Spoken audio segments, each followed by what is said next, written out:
problema ba ka mo? Madami-dami yan. Good morning, Christopher. Good morning sa iyo, partner. And good morning po, Luzon, Visayas at Mindanao, Metro and Mega Manila. Happy Wednesday. Ikaw, kabisyo, na tinatamad pang bumangon ngayon kasi nagpuyat ka kagabi. Anong dahilan? Sana yung pinagkapuyatan mo, makabuluhan. Correct, may saysay. Yung Tama. kaya ka nagpuyat kasi meron kang kikitain, o kaya ka nagpuyat kasi nagka-love life ka.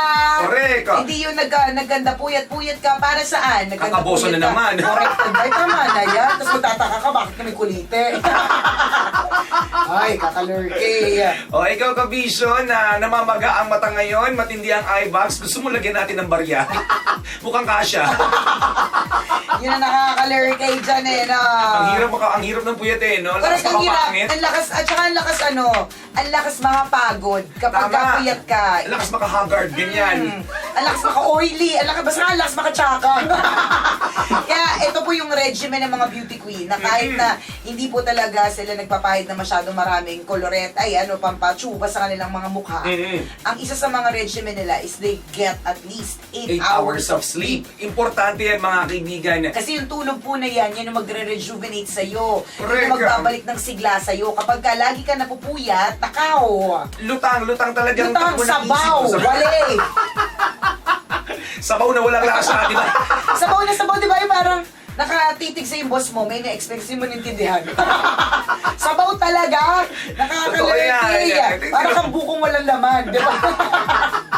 Tawag sa amin yung balubi. Kami, Pangit pakinggan eh. Kami ni Chuper Puyat kami. Feeling namin sabaw talaga kami. Balube. Tama, balube?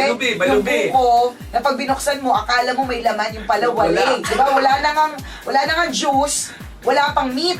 O, di ba, ang lungkot? Walang sustansya. Ganun po pagpuyat.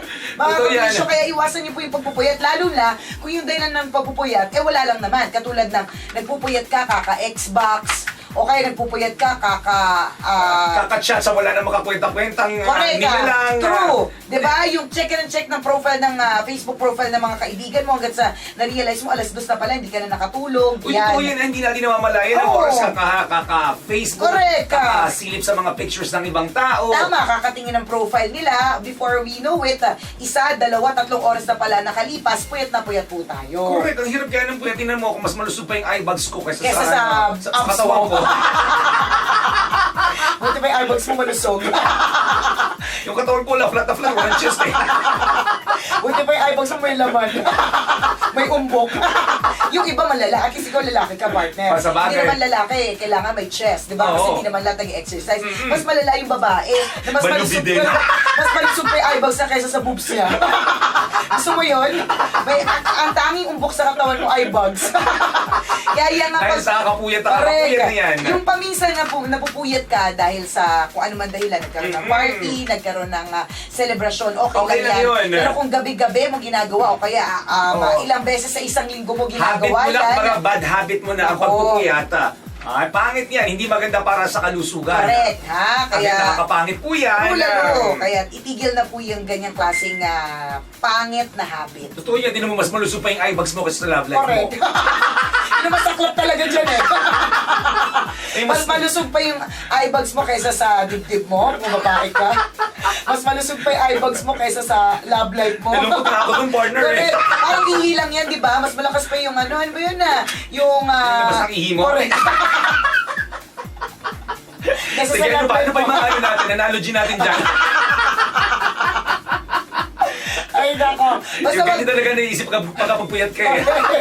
Masabog po talaga. Hindi, importante is mga kabisyo to get 8 hours of sleep. Mahalaga po yan para makatulong po na makabawi po yung katawan natin kinabukasan. Correct, para makapag-function na mabuti ang ating katawan, ganun din ang ating isipan. Tama! True na walang halong eklabu.